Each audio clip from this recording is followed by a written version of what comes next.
Good morning, guys. Today we're going to go to week 8, ano?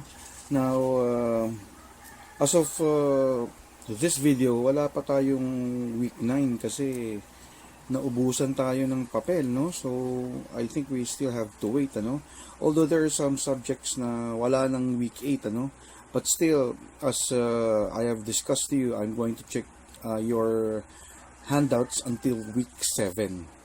So just wait for further instructions for you to be guided accordingly. Now, let's go to week 8. So the first thing to have to take into consideration is ano ba yung nilalaman? Let us know what is inside week 8, ano? So sa week 8, pag-uusapan natin ang SWOT. I don't know if you know what SWOT is, but we'll be discussing that later on. So the first things first, so you have to answer the pretest. That's 5 items only. The directions is read and study the situations below. Write the letter of your choice in your answer sheet, or basically you can answer it here in your module. Then after answering that, you're going to answer looking back. Activity 1, open-ended statement. Write your answer on your notes. Hindi, dito na lang. Pwede na rin siguro dito, no? So, complete the clauses below with your opinions or prior knowledge about cookery as a subject. So, what I know about cookery. So, ano ba ang alam mo sa cookery? Number 2, what can I do in relation to cookery? So, ano yung pwede mong gawin na konektado sa cookery, ano? And then, what I understand about cookery. The third one is what I understand about cookery is ano ba yung talagang naintindihan mo, yung alam na alam mo sa cookery, no? Is this just a mere fact of saying na pagluluto ito pareho lang? So nasa inyo yan. You can answer this in Taglish or in Tagalog. I already give you those instructions earlier, no? Pwedeng Tagalog. Now, activity 2, as you go through this module, you will be able to assess yourself with the characteristic and competencies of a chef. Okay, pupunta na tayo sa chef, ano? So you may set your learning goals and targets that guide you as you go through this module. Provide honest answers for each item below, then write your answers to your notes. Now, after you read the directions, pakibasa uli yung directions, para mas alam nyo. Ito yung mga sagutan nyo. My goals are the results of what I want to be. So, ano ba yung goals mo na yung gusto mong maging ikaw dito in relation with the subject? So, my goals are, pwedeng isa lang, my goal is, di ba? My targets are the methods towards achieving my goal. So, anong target mo? Ano yung gagamitin mong methodology na paraan para ma-achieve mo yung goals mo? So, pwedeng may target.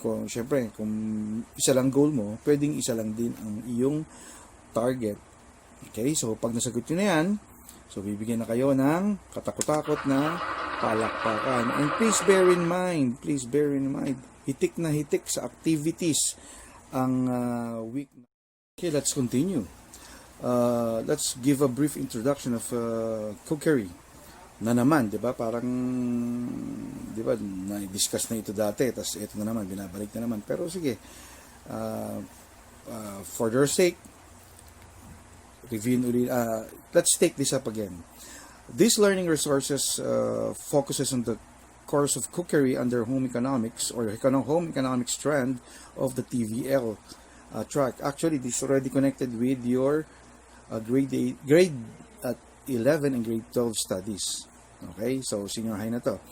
The Department of Education aims that a learning resource contributes to the attainment of the realization of the overall goal of the K-12 basic education program.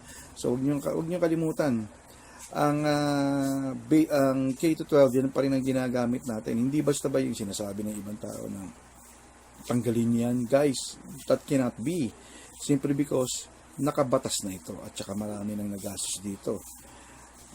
Now, this K-12 is basically a holistic development of every Filipino learner, and which he or she will be equipped with the 21st century skills adequately prepared for work and has gained the right knowledge, attitude, values, and skills to start a business, acquire middle-level skills, and to advance to higher education. I already said this in week 1. Pag pinag-usapan natin ang TESDA, it is considered as an exam na tinatanggap ng lahat ng bansa. Almost all. Alam ko lahat eh. Tinatanggap. So pag nag-work kayo doon, tapos kayo ng TESDA, tatanggapin agad kayo doon. So yan ang sistema ng TESDA. Dito naman, what they explained to us was after you take up grade 11 and grade 12, meron ka dapat exam na ibibigay ng TESDA. Parang TESDA exam na rin yun. And actually, you can work afterwards. So, prepared ka na para magtrabaho. So, depende kung sinong tatrabaho sa'yo. Siyempre, kung ako yung may-ari, let's face it, ako yung may-ari, gusto ko ng basta-basta, hindi ako kukuha ng basta-bastang tao, kukuha ko ng tao na medyo okay. So, choosing a graduate of grade 11 and 12 and a graduate of a 4-year course, syempre, doon ako sa 4-year course, di ba? Hindi sa akin lang yun, ha?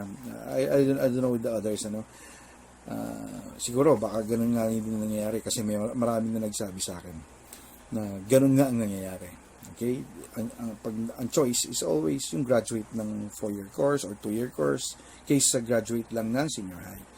But, may mga chances siguro o instances na natatanggap naman ng mga bata natin sa basic work na konektado doon sa natapos. Remember, konektado doon sa natapos nila. So if you finished welding grade 11 and grade 12, kailangan papasok ka doon sa related sa welding. Hindi ka pwede pumasok sa cooking, So, the performance standard in cookery is learners will independently demonstrate the most essential learning competencies in cookery as prescribed by the Department of Education.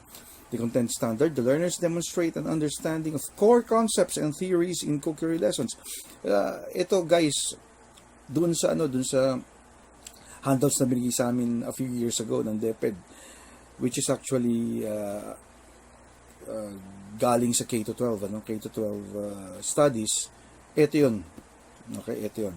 So, dito nakapaprint kami ng makapal, marami-raming parang na siya, parang booklet na siya. So, marami-rami siya. Pero sa atin kasi, hinati na ngayon ng isa-isa, So, anong nangyayari, per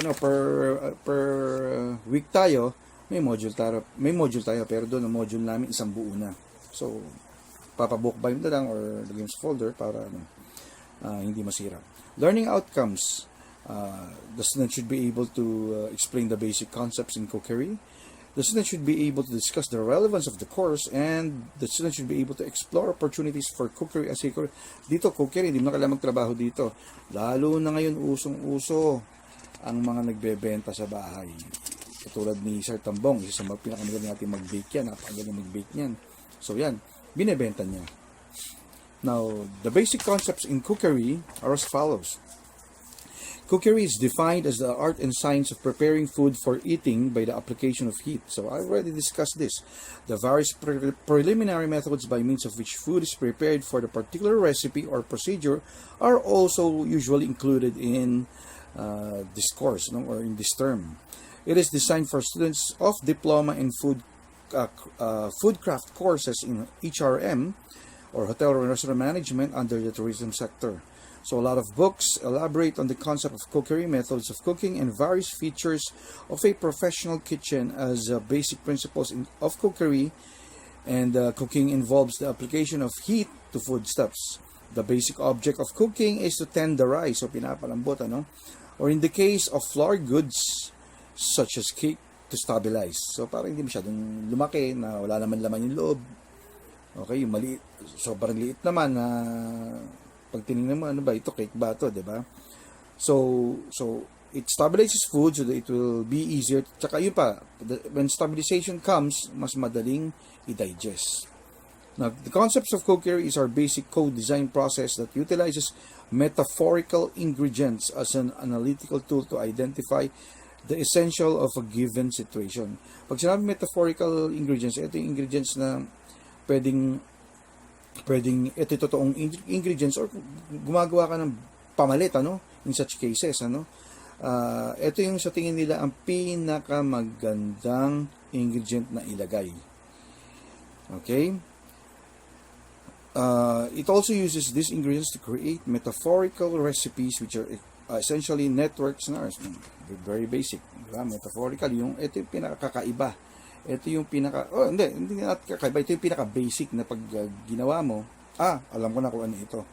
Diba? Tinakpan mo yung mata ng kaklase mo o na mama mo. Sinubo mo yun. Ano lasa nito? Yun. Hindi yung pinakain mo ng biko tapos maanghang. Diba? Parang gano'n. Okay guys, ito na yung mga activities natin. No? So, the first activity on page 4, interactive notebook. I will discuss this. Makinig kayo mabuti. You have to prepare a notebook. Given below are the instructions for you to follow. Hindi na ako magre-require ng notebook kasi parang burden pa yun dali ng magulang niya para ipa-check sa akin. Papel na lang, tapos idikit nyo na lang dun sa ilagay nyo lang sa folder pag maglasabit kayo. So mayroon dun sa sa notebook nyo or dun sa siguro masabi natin parang collection, Title page, draw and cut pictures related to cookery. Okay? Pwede na siguro mag-drawing kasi ulitin ko, pwede na mag-drawing kasi ang hirap ngayon maghanap ng mga pictures. At sa susunod na page naman, write your answers for looking back activity 1 and 2. And the next page, answer the different questions and activities in the next pages of your notebook. So, hindi na tayo mag-notebook, bakit ganito yung explanation nila? Kasi ito yung part 1 nung diniscuss namin sa mga nakaraang mga grade 7 students. I don't know why ganito to, sa ganitong ginawa sa week 8, parang wala na bang makuwang iba at dito ito na itinapal nila, kasi ito nga as I have told you, ito yung diniscuss namin in the last few years, tulad last year I was teaching both grade 8 and grade 7. Ito yung ginagamit namin noon, okay, doon sa grade 7. Okay, may dalawa akong grade 7 noon. Ito yung ginagamit namin. So sige, let's just follow, pero hindi na kayo kailangan gumawa ng interactive notebook. What you have to do is just get a piece of cotton bond or bond paper or pad paper. Doon na lang kayo magsulat, doon na lang kayo magdikit whatsoever. Ulitin ko pwede kayong gumamit na ng papel or kasi wala namang blank page dito, talagang gagamit kayo ng papel. Kung may blank page na rito, lagay nyo na lang sa likuran. Okay, for part 2 of activities, arrange the jumbled letters and write your answers on the interactive notebook. You just answer it here. Okay? Never mind the interactive notebook. Answer it here. Okay, halimbawa, LETOH. So, ano ba yan? Ano ba yung pagka binuo mo? I'll give you a hint para alam nyo. So, LETOH, it's hotel. Meron na kayong 1 point, Ayan. Sabihin nyo naman. Si Sir, di man lang nagbigay. Ayan, meron na tayong 1 point. Yes! 1 point out of 10. Kailangan maka 6K dito. Then true or false, write true. Ayan, mali, hindi write T, Write true if the titles are relevant to the course of cookery and false if it is not. Ang culinary arts ba, kasama ba sa cookery? Definitely. May 1 point na naman kayo. 1 to 10 din yan. So, lagay nyo lang true. Okay? Now, cookery is defined as the art of science of preparing food for eating by the application of heat. Sabi na, It is designed for students of diploma and food craft courses in HRM under the tourism sector. Now, here in checking your understanding, watch a video entitled Ratatouille. Ano bang nito? Ratatouille. Okay? So, bahala na kayo. Ratatouille lang alam ko rito di ba? Ito yung cartoons na na French kasi ito French. Answer the following questions on your notebook. What is the story all about? Wag na siguro ito, cancelin natin tong activity to, So, check your understanding, cancel it. Masyadong yan. And then, reflection, wag nating yan. I'll just give you another film review na mas maganda dyan, Okay. Okay guys, para hindi naman tayo ni-research ko siya, wait lang. Okay, so muna uli natin to. Ni-research ko ang pronunciation, it's ratatouille. Okay? Ayan pala ang pronunciation yan. Actually, alam ko na yan dati eh. Nung nagtetest ako, binigay din sa akin, ano yan, pinapronounce sa amin. Hindi namin ma-pronounce because it's basically a French, so ratatouille. Okay? Pina-spell na nga sa amin. So, kawawa naman, food chef. Ay, sorry. Puro mali guys, ano. So, sabi ko ano ba yan? Ratatouille na, mali pa spelling. Kawawa naman. So, ratatouille. So, let's go to the expectations. The performance standard of the expectations here to generating a business idea in relation with cookery. So, ito yung ano natin, ano? Performance standard. The learner independently creates a business concept development showing the target market and innovative product analysis of environment and market of cookery. Okay, napakasimple lang yan. Gawin nating business ang cookery. Yun na yun. Okay? Content standard. The learner demonstrates understanding of the key concepts and underlying principles of identifying business opportunities and market in one's community or locality. Ang dami nang gumagawa yun, guys. Kung kaya nila, bakit hindi rin natin kaya? Kayang-kaya natin yan. Okay. So, the learning outcomes, so yung nga sinabi ko sa SWOT, no? Hindi SWAT, hindi SWAT. That's Special Weapons and Tactics, SWOT. Okay, bigay ko meaning ng SWOT analysis. And generating business ideas based on SWOT analysis. Okay, again, there is a multiple choice here which you have to answer. Ganun din naman, choosing the correct answer which you need to answer here. Dito na lang ha, wala nang notebook, dito na lang. So 10 items to, just write the letter na sa tingin nyo ay yun ang sagot. Okay, let's go to the next one. Matching type. Directions, match column A with column B. Write the answers in your notebook. Well, again, in your notebook. Kinope ito directly sa... Ay, nako. They should have edited this, ano? So, column A, you have opportunity seeker, good planner, good salesman, risk taker, and persistent initiator. So, letter B, lays out plans and identifies alternatives, takes chances of investing, applies various strategies to follow up the progress of the enterprise, seeks important data of the clients, and responds to the needs of consumers. Again, lima yung A, pero ang B, 6, ito yung pang-6. Keeps on trying various alternative ways siguro to improve service. So, ibig sabihin, 6 pagpipilian nyo. All you have to do is to write the letter na pinili nyo dun sa tabi ng number ng column A. Okay guys, let's now go to our topic again. So, pag sinama natin SWOT, the meaning of SWOT is strength for S, weakness for W, opportunity for O, and threats for T. Mamaya, di-discuss natin isa-isa yan. So, the world of work today presents a picture of available jobs that are getting scarcer each year. So, kumukunti na. To address this reality, the DepEd is stretching its available resources, prioritizing needs, and developing sustainable. Ibig sabihin, yung makakatulong sa inyong pamumuhay, programs to lead and to prepare the young minds as future skillful chefs or any related job in cookery. The department further believes that it is honing the skills, paghahasa. The learner can have an edge over other job seekers.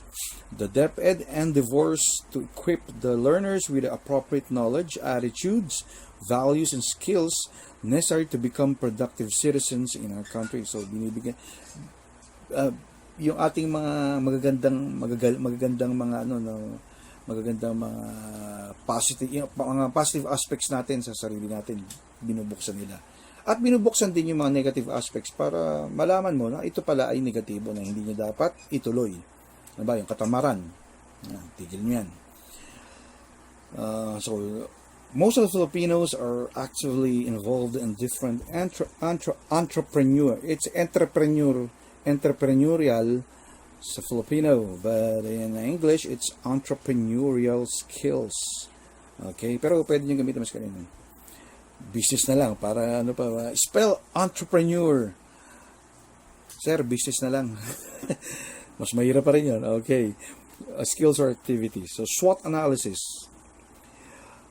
Once you have chosen the business idea, nakapili na kayo, the next step is to conduct a SWOT analysis. So i-analyze nyo ngayon according to the strengths, okay, yung lakas, okay, sa strength mo, strength ng business, weakness mo, weakness ng business, opportunity, yung pagkakataon na ilabas yan, saan mo ba ilabas?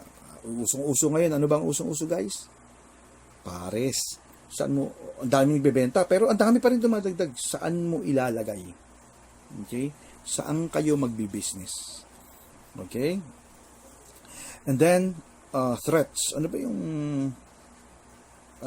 medyo bagay na pwedeng magkaroon ng epekto, masamang negative effects sa ating business. Halimbawa, 'di ba? Nagtayo ka ng isang Mami Pares, 'di ba? Na nagtayo ka ng business. May tumayo sa katabi mo. So labanan doon? PR, lasa, at saka presyo. Okay? This step will help you improve your business choice and prepare for challenges.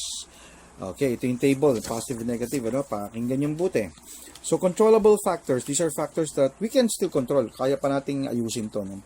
The strengths, positive factor that contributes to the favorability of business opportunities. Examples, cheap raw materials sa kayo bibili, sa kayo kukuha. Skilled employee, syempre, titinda ka lang ng pares, kailangan pa ba professional ang kukunin mo? Not necessarily, hindi lagi, di ba? So kailangan kumuha ka ng medyo, di ba? Kumuha ka lang ng medyo okay. Ano yan, pagka kailangan ba graduate pa, di ba? Pag kumuha ka noon, di lugi ka.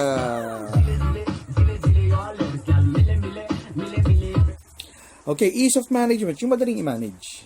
Okay, and calmly, small capital outlay, maliit lang ang capital. Ano naman ang weakness natin na medyo makokontrol pa? Set of problems, difficulties, or shortcomings encountered by the business. No experience. The owner has no experience. Uy, madali lang yan.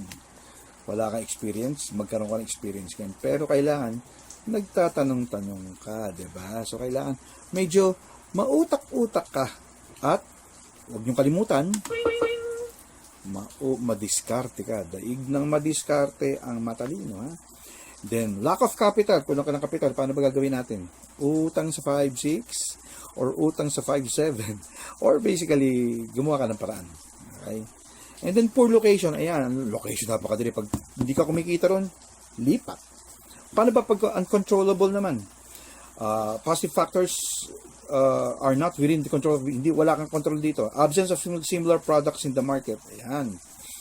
So, yung yung minamarketan mo, walang kapareho. So, opportunity yan. Kasi ikaw lang. Ikaw lang. Diba? Ikaw lang ang gwapo. Then, new markets being developed. Ayan, nagde-develop pa lang ng market. Medyo, syempre, sumisikat-sikat na yan. Diba? Then, growing demand for similar products. Ayan, as I've been told you, pinakasimpleng sinabi ko sa inyo ay Mami Pares. Diba? Dami kumakain. Sama na ako dun. Favorable government policy. Ayan, hindi masyadong mahigpit ang polisiya ng gobyerno. Kasi, actually, may negatibo yan pero I'll tell you later, kailangan kasi may bayad kang tax, diba? Yung bang nagtitinda na Pares, babayad ng tax yan. Diba? Babayad ba silang tax? Ano sa tingin niya? Nagbabayad silang tax? Not necessarily. Okay. Threats naman, negative factors that are beyond the control. Rising cost, tumataas. Wala ka na magagawa doon kung matataas ang raw materials. Raw materials shortage. Naku, nagkulang. Katulad ngayon, wala tayong paper. Paano ka gagawa? No, week 9. If you don't have any paper, that was what I've been telling you all along. Hindi na maniwala sa akin Basa ko na yan. Diba? Si sir nyo, matagal na experience yan. Basa ko na yan. At gumagawa din kami niyan dati. When I was still teaching at Don Bosco Technical College. Gumagawa kami niyan. Pero ang papel namin nun, brown pa. Hindi nga puti kasi naubos ang puti. Okay, raw material shortages and too many competitors. Depende rin naman. Maraming competitor pagka hindi ka marunong dumiskarte. At saka syempre, balik tayo doon sa policies na government policies na medyo mahigpit. Halimbawa, di ba, dadala ka ng motorsiklo, tapos andun yung ang tanong ba yan, na-check ba yan ng barangay? May permit ba yan? Okay, so baka mamaya, di ba? Yung kinuwento ko sa inyo, I know of a certain school wherein palamig lang, nadali pa yung bata. O, di nasarahan. Okay, so yan ang. Okay, let's continue. Medyo mahaba ito guys, ha? Bear with me. So dito, we're going to discuss the chart which may enhance your strengths and institute remedies for your weaknesses. Strengths, setting realistic goals. Okay, nag-set ka ng goals mo. Ano weakness doon? Yung goals mo hindi unrealistic, parang kikita ako ng ganito. Puro ka. Oh, eto, take note. Wala. Then remedy, set goals that you can realize. Yung kaya mo lang abutin. Hirap kasi sa atin eh. Katulad ito, bato-bato sa langit, tamaan wag magagalit. Yung mga estudyante ng junior high, kay tatamad. Anong ma-reach nyo? Ano goals nyo? Goals nyo, matulog na matulog. Goals nyo, magpalaki ng inyong mga tiyan, butilog nyo. Di ba? Okay, next. Strengths. Number 2. Look for valuable information and opportunities of the business. Research. Diskarte. Weakness, focus only on 1 or 2 data sources. Ayan. So, hindi masyado nag-research. Diba? Kaya nga meron tayong tinatawag na case study, meron tayong feasibility study. Pag-aralan mo mabuti. So, anong remedy? You gather as many sources as possible, information as possible. No? Number 3, aim for successful delivery of job order and satisfy ko. Ayan. Okay? Delivery po. Katulad ito, bibigyan ko concrete example. Good morning, ma'am. I'd like to ask about your halo-halo. So, binigay sa akin yun. Ito po ang presyo. Special is 30. Super special is 50. Sige po. Dito lang yata nakatira sa may Cheranove. Free delivery ba po? Tapos sabi ko, sige, tatlong special, isang super special. Gosh, hindi siya sumagot. Oh, sa tingin mo, kaya ngayon, yung mga niya, binablock ko na lang, hindi ko na kasama ng loob. Tapos yung delivery after 2 hours. Patay na yung tao, hindi pa dumarating yung pagkain. Joke lang, ay sort of pun, PUN. Yung panda mo kung tepok na kabayo. Diba? And then, ang weakness mo dyan, syempre, late delivery of orders that makes the customer unsatisfied, including me. So, anong remedy? Be committed to your work contract. Pag sinabi niyong alas 7, kung malilate man konti, okay lang. Mas maganda kung maaga, katulad ko. Okay, meet up kami. Okay, I'm going to buy your PS4 games. Kasi may ko sa PS4. No? So, magkikita kami. Halimbawa, dyan kayo magkikita sa may Petron. Okay, dyan sa may Saranay. O, papupuntahin mo ako na alauna ng tanghali, tapos 1:30 na, wala ka pa, ikaw ang seller. Mali ka dun. Mauna lagi dapat ang seller, like me, pag may binibenta ako. Nauna lagi ako. Sino masasabi? Tapos, check the item thoroughly before we separate with each other. Ayan. Number 4, hardworking even if faced in, wala na, patay na, kita nyo. Hardworking na lang. Cannot wait to see favorable results with repeated failure. Gosh. Putol-putol. Okay, dito ang hardworking ka na lang na even faced with siguro sa dilemma na na nalulugi ka, no? O kaya kasabihan, try and try until you succeed. But there is also a saying, try and try until you die. So, pag nalulugi ka, wala na, ayoko na nga. Ayoko na, lugi na eh. Wala na kita, lugi-lugi na. So, anong gagawin niya pagka ganon? Diba? So, pagka ganon, barilin nyo na lang ang kalaban. Joke lang. Okay? So, ano dapat? May patience. Develop patience. Mag-intay. Maghintay. Then, possess above average thinking ability. Yun ang strength, number 5. So, ang utak mo, parang chess. Nag-move siya, nag-iisip ka na ng pangalawang move. Ayan. So, poor learning habits, fear in accepting failure. So, parang katulad din sa number 4. Okay? Then, read and learn stories of successful entrepreneurs. All of them failed once or twice before success. Oh, ito na lang. Yung nagmimiyari ng SM, di ba dati? Shine. Pinalis pa siya ng mercury drug sa Quiapo. O, ano nangyari? Kaya walang mercury drug sa SM. Next, take risk reasonably. Ayan, medyo sumugal. Ang weakness mo, ayaw mo sumugal, wala ka. Then, learn to take a little risk. Konti-konti lang. No? Huwag na may malulugi ka ng todo. Number 7, possess technical knowledge and is communication ideas. What is this? Possess technical knowledge and you can, siguro sinasabi, you can communicate your ideas. Yung idea mo na ipapasa mo sa ibang tao. So, lack technical knowledge and expertise and cannot express your ideas. Ayan, suspedan. Oh, sige, recite. Paano na sa college, meron yung mga cards, pagbunot. Abad. Gosh, batak ko, ang dami-daming tao. Ako'y nasa unahan. Ganun talaga. So, enroll in training programs, test the training programs, or any training courses pwede na. The number 8, the last one is creative and innovative. So, kailangan maging innovative ka. Yung maglabas ka ng mga bagong business opportunities, at bagong business items. Yan. Rely on what is already available. Yan. Kung ano lang dito, sige na lang. Okay? Innovation ang pinaka maganda ngayon. Then, anong remedy? Develop new trends and do something about it. Develop new trends para mas maganda ang iyong... Okay guys, we're back. So next part is spotting and identifying business opportunities. One of the most essential aspects of entrepreneurship. As an entrepreneur, you must have a keen eye for identifying opportunities. Mata mo dapat, kita mo, ito okay dito, dami tao, may factory, pwede magbenta. Yan. And can potentially turn into a good product or business venture. Okay. And then the next one is screening business ideas. Once you have generated a number of business opportunities, so the next step is choose. Pumili ka na. Letter A.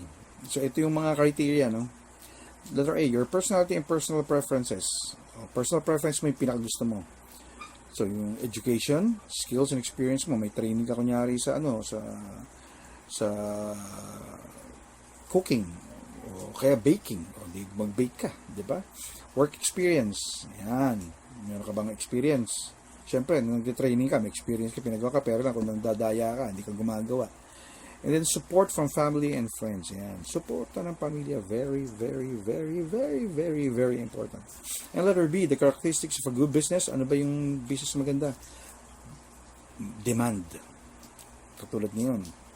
Bawal lumabas ang bawal lumabas. Yun pala yun. Skimcho pala yun. So,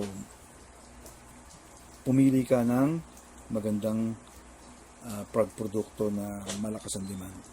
And availability of skills, raw materials, technology ka kayo madaling bilhin. Sabi ka, pinag-usapan natin pares, ang dali-daling bilhin. Basta gigising ka lang na maaga para may mga abutan kang mga karne-karne, di ba? And profitability, syempre kikita ka, tubong lugaw, basta lugaw, tubong-tubo, kaya pang mga ganyan, di ba? Yay! Kita na tayo, yes. Okay, we're back. So, activities tayo, guys. Infographic map. Give information related to strengths, weaknesses, opportunities, and threats of a chef that owns a business. So, na strength ng 20 items to, or 20 points, 4 points each, 5 points each, 5 times 4 is 20. Yes. Bigay ka ng isang strength, isang weakness, isang opportunity, tsaka isang threat. Kung ikaw ay isang chef, ilagay nyo na lang doon sa loob ng arrow, sa loob ng arrow, or kung ilabas nyo kung di kasya. And then the maze, spot business opportunities by following the maze. Ayan. So, hanapin nyo lang yung tamang daan. Ayan, sa tamang daan tayo. Hanapin nyo hanggang from start until ma-reach yung profitability. Okay. Then identification, write S if the statement is strength and W if the statement is a weakness. Ayan. Ano ba? Early riser, strength ba yan o weakness? Siyempre, strength yan. Maaga gumising eh. Pagkatulad ng ibang mga batang tamad, wala kayong mapapala dyan. So, 5 items yan. Remember, the SWOT analysis, use the SWOT analysis in order to determine the strength, weakness, opportunities, and threats of your potential business. An entrepreneur must have a keen eye for identifying opportunities that can potentially turn into a good product or business venture. Okay? Ang entrepreneur, kailangan mata niyan, mabilis. Uy, okay itong business nito. And screening based ideas is to select and screen considering the following criteria: your personality and personal preferences and the characteristics of a good business. I will discuss that. Okay, check your understanding. Task title: determine the strength, weakness, and substitute remedies. So, maghanap ka ng kapalit. Materials needed: your notebook, paste, etc., etc. Ano lang ha, papel na lang, wala na notebook ha. And then on your paper, search and cut pictures doing something, paste it on your notes, label them as strength and weaknesses. And then after recognizing the strength and weaknesses, institute remedies for the said weaknesses. Ulitin ko ha, mukha ng picture na may ginagawa kayo. Wag yung natutulog ha. So, idikit nyo sa papel. Lagay nyo anong strength nyo, di ba? Magaling kayong magaling kayong maglinis ng plato. Yun doon. Anong weakness nyo? Magaling kayong maglinis, pero nakakabasag kayo ng maraming plato. Then, after recognizing strength and weaknesses, institute ng remedy. Anong remedy? Abay, mag-ingat. Ingat. Malapit na tayo matapos, pagkahaba-haba man dito ng posisyon, sa simbahan din ang tuloy nito. Now, makita nyo may criteria dyan. Ang criteria dyan, basahin nyo na lang siya. Yan ang pang-i-score ko dyan. Okay. Ano ba? Pictures are properly pasted, maayos ang pagkaka-paste ng picture, may kulay, at yung categories nakasulat doon, remedies, tapos yung lahat ng mga hinahanap nandun kompleto, 5 kayo. So 5 items lang ito. Pag okay yung pictures, colorful, pero hindi kompleto yung hindi nyo nasagot lahat, hindi nyo nalagay lahat ng tinatanong dyan, 4 lang kayo. Number 1 lang lagi ang pinakamababa. Okay, reflection. Write your answer in a piece of paper. What are the significant learnings you acquire in this module? So, ano mga natutunan nyo sa module na ito? Dami, di ba? SWOT, di ba? Mga advantages, disadvantages of an entrepreneur. So, number 2, how does the module help you to generate business idea? Nakakatulong ba itong module na ito para makapag-isip kayo ng business nyo? Maski bata pa kayo at nandiyan na kayo sa bahay nyo. Dalawa lang yan. Tagalogin nyo na lang. Mas maganda. Para walang nosebleed. Walang zero. Sakit. Okay. Post test. Alam nyo na ito. Post test. Sagutan nyo na ito. Let me see if the post test is the same as your. Let me see first. Oh, that's different. Good planner. Which is following this is persistent. Oh, yan. Sabi ko sa inyo, this is right. Whatever is your pretest should also be your post-test. Yan. So, sagutan nyo muna yung pretest bago yung sagutan yung post-test. Ulitin ko yung sinabi sa inyo. Mas mataas dapat ang score ng post-test sa pretest. Pag mas mababa, ano mangyayari sa inyo? Patay tayo. Okay? Last one. Glossary. Business is the practice of making one's living by engaging in commerce. Palitan. Diba? Noong unang panahon, diba? Barter tayo, barter. Ayan, nauso na naman yung salitang barter, no? And then career, an occupation undertaken for a significant period of a person's life and with opportunities for progress. So, baka naman talagang kayo destined to be a businessman or businesswoman.